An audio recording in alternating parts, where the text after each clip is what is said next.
चला तर मी कल्पना माझ्या यूट्यूब चॅनलमध्ये तुम्हा सर्वांचं मनापासून खूप खूप स्वागत।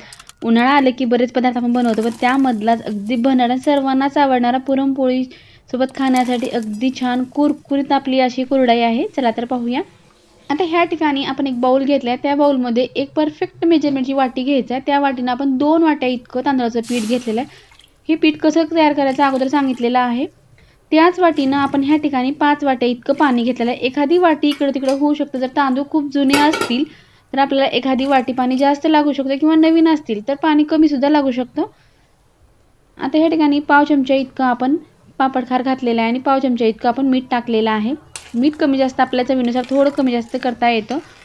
आता जे मीठ आणि आपण पापडखार टाकले थोडंसं मिक्स करून घ्यायचं आणि साईडला पाहू शकता अगदी लगेच उकळी यायला सुरुवात झाली आहे। चांगली खळखळ उकळी आली की त्यामध्ये आपण जे पीठ घेतलेलं ती पीठ टाकून आपल्याला घाटून घ्यायचं आणि मिक्स करून घ्यायचं। गोळे राहणार नाही त्याची काळजी घ्यायची आणि पूर्ण मिक्स करून घ्यायचं। घेताना लगेच एकदम घट्ट व्हायला सुरुवात होते, जास्त वेळ लागत नाही। जेव्हा आपण मिक्स करतो तेव्हा आपल्याला गॅस स्लोच ठेवायचा आहे, जास्त फास्ट करायचं नाही, कारण लगेच करपायला सुरुवात होते। आणि ह्या ठिकाणी आपण गॅस ठेवूनच आपण सर्व पीठ जे आहे ते मिक्स करून घेणार आहोत। सॉफ्ट बॅटर व्हायला पाहिजे, गोळे राहायला नको आहेत मध्ये। आता ह्या ठिकाणी पीठ तर व्यवस्थित मिक्स झालं आणि घट्ट सुद्धा लगेच झालेला आहे। आता वरती झाकण ठेवून एक 7 ते 8 मिनिटाकरता आपल्याला असंच ठेवायचं, गॅस फुल करायचा नाही। छान पीठ वापरलेलं आहे आणि वाफण पिठाला चांगली बसलेली आहे, मऊसर पीठ तयार झालेलं आहे। आता आपल्याला एक 5 मिनिटाकरता असंच ठेवलेलं होतं। आता आपण खाली काढून घेतलेलं आहे। खाली काढून घेतल्यानंतर अगदी छान थंड झालेलं आहे। थंड झाल्यानंतर आता आपण ह्या ठिकाणी नेहमीप्रमाणेच एक चाळणी घेतलेली आहे। त्या चाळणीखाली एक पातेले ठेवले, पातेल्यामध्ये पाणी टाकायचं आणि अशी मुटक्या टाईप आपल्याला हे करून मध्ये ठेवून द्यायचं। ठेवल्यानंतर मुटकी बनवा किंवा बालुशाहीचा आकार दिला तरी चालतो। आता ह्या पद्धतीने द्यायचं की पूर्ण वाफ जी आहे ती व्यवस्थित लागली जाईल, ह्या पद्धतीने आपण हे मुटके ठेवून घेतलेले आहेत। आता पूर्ण पिठाची मुटकी करून झालेले आहेत। गॅसवरती आता आपल्याला हे पातेलं ठेवायचं आहे। पातेलं ठेवल्यानंतर सुद्धा आपल्याला 15 ते 20 मिनिटाकरता वाफ चांगली घ्यायची। जितकी वाफ चांगली वाफवून घेतलं पीठ, त्यामुळे आपल्या कुरडई ज्या बिलकुल तुटणार नाहीत आणि खूप ह्या ठिकाणी 15 ते 20 मिनिटाकरता आपण वाफवून घेतलेलं आहे। छान आपलं जे पीठ आहे चांगलं शिजलेलं आहे आणि वाफ सुद्धा चांगली बसलेली आहे। आता आपल्याला हे खाली काढून घ्यायचं आहे, पण खाली काढून घेताना आपलं पूर्ण पीठ एकदम काढायचं नाही। एक आपल्या शेवग्यामध्ये जितकं बसेल 2 पळ्या इतकं आपण तितकंच काढून घेणार आहोत आणि बाकीचं आपल्या चाळणीवर तसंच गरम होणार आहे ना, तसंच ठेवायचं आहे।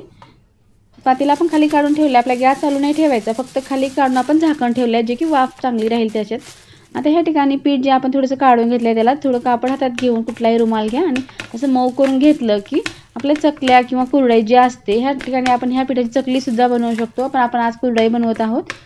छान कुरकुरीत खुसखुशीत चकल्या आणि कुरडया बनवू शकतो, किंवा आपण ह्या पिठाचे पापडसुद्धा बनवू शकतो। आता छान ह्या पद्धतीने आपण पीठ तर चांगलं मऊ करून घेतलेलं आहे, पीठ व्यवस्थित तयार झालेलं आहे। आता ह्यामधलं आपण ह्या ठिकाणी तेलाचा एकही थेंब वापर केला नाही। थोडं पीठ जरी चिटकलं पॉलिथिनला तर काहीच हरकत नाही, नंतर आपण हे काढू शकतो, पण तेलाचा वापर केलेला नाही, कारण तेलाचा वापर केला तर आपल्या ज्या कुरडया आहेत त्या वर्षभरासाठी आपण साठवणीसाठी ठेवतो, पण तेव्हा वास येऊ शकतो, त्यामुळे आपल्याला तेल बिलकुल यूज करायचं नाही या ठिकाणी। आता पूर्ण आपण पात्रामध्ये पीठ जे आहे ते टाकून घेतलेलं आहे। ह्याच पद्धतीनं दुसरी सुद्धा स्टेप आपल्याला असंच करायचं आहे नंतर सुद्धा। आता आपण ह्या ठिकाणी छोट्या साईजची प्लेट घेतली आहे, ती प्लेट लावून घ्यायची आणि आपल्या कुरडई टाकून घ्यायच्या आहेत। तुम्हाला पाहता सुद्धा लक्षात येतील की कुरडई बिलकुल तुटत नाहीत, परफेक्ट अशा ह्या कुरडई बनून तयार होतात। अगदी साधी सोपी पद्धत आहे, मदतीला जरी कोणी नसलं तर आपण 1 ग्लासाच्या किंवा 1-2 ग्लासाच्या सहज बनवू शकतो। अर्ध्या तासामध्ये ह्या भरपूर अशा कुरडई बनवू शकतो, आपल्या मार्केटमधनं विकत आणायची सुद्धा गरज पडत नाही। वर्षभरासाठी आपण ह्या कुरडई स्टोअर करून ठेवता येतात। पहा, तुम्हाला लक्षात आलं असेल, अगदी छान परफेक्ट अशी आपली ही कुरडई बनवून तयार झालेली आहे। जसे की मी सांगितले मागे, तसंच आपल्या पूर्ण कुरडई ज्या आहेत त्या अशा बनवून घ्यायच्या आहेत। जवळपास आपल्या सर्व कुरडई बनवून झालेल्या आहेत। शेवटच्या कुरडईची वेळ आलेली आहे, तुम्हाला मी दाखवते। चाळणीला बिलकुल पीठ राहिलेलं नाही, जे राहिलेले शिल्लक ते आपण झारांनी किंवा चमच्याने असं काढून घ्यायचे आणि ते न लावता सुद्धा आपलं पीठ जे आहे ते जास्त आपलं चिकटकलेलं नाही आणि पूर्ण पीठ जे आहे ते आपण काढून घेतलेलं आहे। शेवटची बॅच आपली चालू आहे आणि आपल्या पूर्ण कुरडई ज्या आहेत त्या बनवून झाल्या।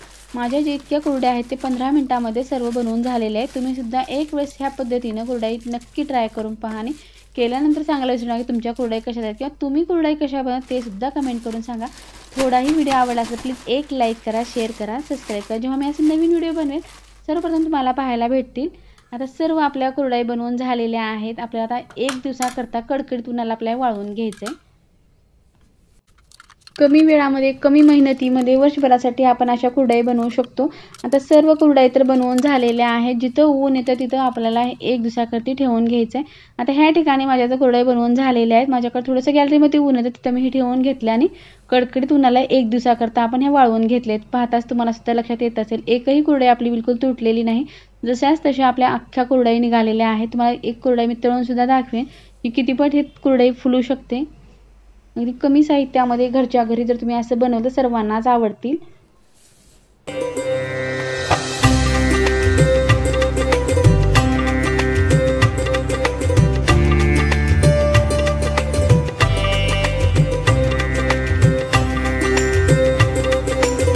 गॅसवरती आपण कढई ठेवली, तेल छान कडकडीत गरम करून घेतले आणि कुरडई जी आहे ती तळून सुद्धा घेतलेली। अगदी मस्त दुप्पट तिपटीने आपली कुरडई जी आहे मस्त फुललेली आहे। तुम्हाला सुद्धा पाहताच लक्षात येत असेल हलकी फुलकी अशी कुरडई तुम्हाला कशी वाटली नक्की कमेंट करा। आता ह्या ठिकाणी कुरडई तळून पाहिलेली आहे, आपल्याला तळून सुद्धा पाहायचं आहे की ही किती खुसखुशीत झालेली आहे। अगदी सहज हलक्या हाताने आपण ही कुरडई तळू शकतो, इतकी खुसखुशीत झालेली आहे। अगदी वजनात आणि तोडण्यासाठी सुद्धा आधी खाण्यासाठी तोंडात ठेवताच विरघळणारी कुरडई आहे। तुम्हाला ही कुरडई कशी वाटली नक्की कमेंट करा। व्हिडिओ पाहिल्याबद्दल धन्यवाद। पुन्हा भेटूया नवीन रेसिपी सोबत।